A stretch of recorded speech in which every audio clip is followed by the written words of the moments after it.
नमस्कार साथियों, welcome to class again सबकी कक्षा में आप सभी का स्वागत है। साथियों, इस वीडियो में हम लोग चर्चा करने वाले हैं हाल ही में चर्चा में रही आईएएस पूजा खेडकर के बारे में। तो यूपीएससी सिलेक्शन को लेकर विवादों में घिरी ट्रेनी आईएएस ऑफिसर पूजा खेडकर का विकलांगता सर्टिफिकेट सामने आया है। पुणे के यशवंतराव चौहान मेमोरियल अस्पताल से 24 अगस्त 2022 जारी हुए इस सर्टिफिकेट में उन्हें 7% विकलांग बताया गया है। यूपीएससी के नियम के मुताबिक विकलांग कोटे से सिलेक्शन के लिए 40% डिसेबिलिटी होना जरूरी है। कि 7% का मतलब है कि शरीर में कोई बड़ी विकलांगता नहीं। पूजा का मामला लोकोमोटर डिसेबिलिटी यानी चलने फिरने में परेशानी से जुड़ा हुआ है। पुणे के विकलांगता आयुक्त कार्यालय ने पुलिस को पूजा खेडकर की ओर से पेश किए गए सर्टिफिकेट की जांच करने के आदेश दिए। इस सर्टिफिकेट में पूजा ने अपना एड्रेस भी गलत बताया था। विकलांगता सर्टिफिकेट से जुड़े ये कुछ 4 विवाद हैं। विकलांगता सर्टिफिकेट में पूजा खेडकर का एड्रेस पुणे का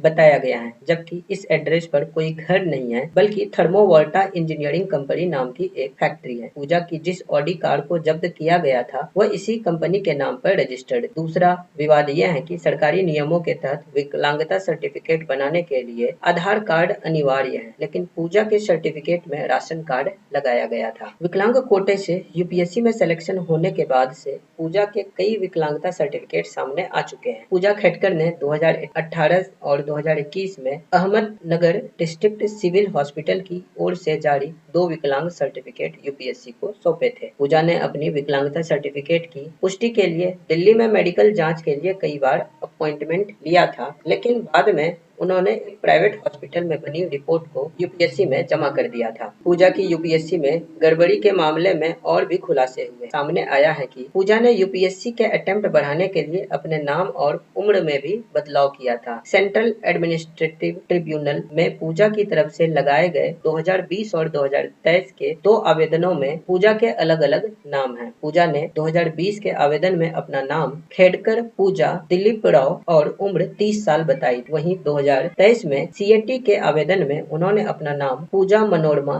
दिलीप खेडकर और उम्र 31 साल बताई। सवाल उठाया जा रहा है कि 3 साल के अंतराल में उनकी उम्र एक ही साल कैसे बढ़ सकती। दरअसल यूपीएससी में जनरल कैटेगरी के कैंडिडेट की 32 साल की उम्र तक 6 बार परीक्षा देने की अनुमति होती है। वहीं ओबीसी कैटेगरी का अभ्यर्थी 35 साल तक 6 बार 35 साल तक 9 बार परीक्षा दे सकता है। सूत्रों के मुताबिक पूजा ने कुल 11 बार सिविल सर्विसेज की परीक्षा दी है। 16 जुलाई को पूजा खेडकर ने पुणे के कलेक्टर सुहास दिवासे के खिलाफ हैरासमेंट की शिकायत की है। पूजा के विवादों में घिरने के बाद पुणे कलेक्टर ने ही उनका ट्रांसफर वाशिम कर दिया था। साथ ही पूजा की ट्रेनिंग रद्द कर दी गई है। पूजा को 23 जुलाई तक मसूरी स्थित Lal Bahadur Shastri national administration academy में रिपोर्ट करने को कहा गया है। जाँच पूरा होने तक वह यहीं पर रहेंगी। पूजा पर ओबीसी और विकलांगता कोटे का दुरुपयोग कर यूपीएससी में सिलेक्ट होने का भी आरोप है। केंद्र ने भी इस मामले में जांच शुरू कर दी है। केंद्र सरकार ने 11 जुलाई को पूजा खेडकर की उम्मीदवारी को वेरीफाई करने के लिए सिंगल मेंबर कमेटी का गठन किया था। केंद्र ने एक बयान में कहा है कि यह जांच एडिशनल सेक्रेटरी रैंक के ऑफिसर कर रहे हैं। इसका मकसद 2023 बैच की अधिकारी खेडकर की उम्मीदवारी के दावों और अन्य डिटेल को वेरीफाई करना होगा। समिति अपनी रिपोर्ट 2 हफ्ते में पेश करेंगी। पूजा ने जब उनकी जांच के लिए गठित कमेटी के बारे में पूछा गया तो उन्होंने कोई भी टिप्पणी करने से इनकार कर दिया था। पूजा ने कहा, मुझे इस बारे में कुछ भी बोलने का अधिकार नहीं है, मैं कमेटी के सामने अपना पक्ष रखूं। सवाल यह है कि पूजा खेडकर कौन है? पूजा खेडकर 2023 बैच की आईएएस अधिकारी। यूपीएससी परीक्षा में ऑल इंडिया रैंक 841 हासिल की थी। उनके पिता दिलीप खेडकर भी एक रिटायर्ड प्रशासनिक अधिकारी हैं। पूजा को परमानेंट नियुक्ति से पहले एक्सपीरियंस हासिल करने के लिए पुणे डिस्ट्रिक्ट कलेक्टर ऑफिस में बतौर असिस्टेंट कलेक्टर तैनात किया गया था। वह सायरन और वीआईपी नंबर प्लेट वाली एक निजी ऑडी कार का उपयोग कर रही, जिसके चलते उनका पुणे से वाशिम ट्रांसफर कर दिया गया था। और पूजा से जुड़े कुल मिलाकर के 6 विवाद हैं। पहला यह है कि अपनी पर्सनल ऑडी कार पर लाल नीली बत्ती और महाराष्ट्र सरकार का स्टिकर लगवाने के बाद सुर्खियों में आई। यह कार एक प्राइवेट कंपनी के नाम पर रजिस्टर्ड है। दूसरा यह है कि असिस्टेंट कलेक्टर के रूप में ज्वाइनिंग से पहले ही वीआईपी नंबर प्लेट वाली सरकारी गाड़ी, आवास, स्टाफ के साथ चैम्बर और एक कांस्टेबल की मांग, ये सुविधाएं सिर्फ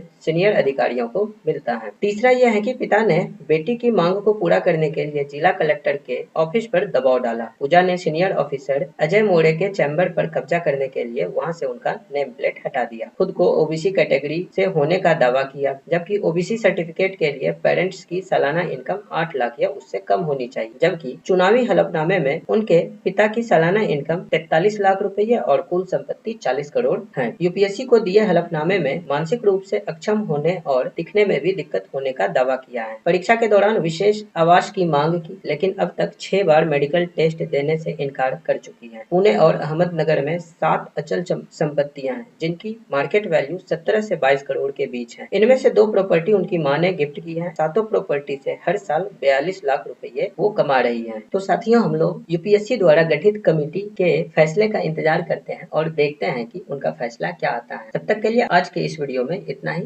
मिलते हैं हम लोग अगले वीडियो में। नमस्कार, जय हिंद।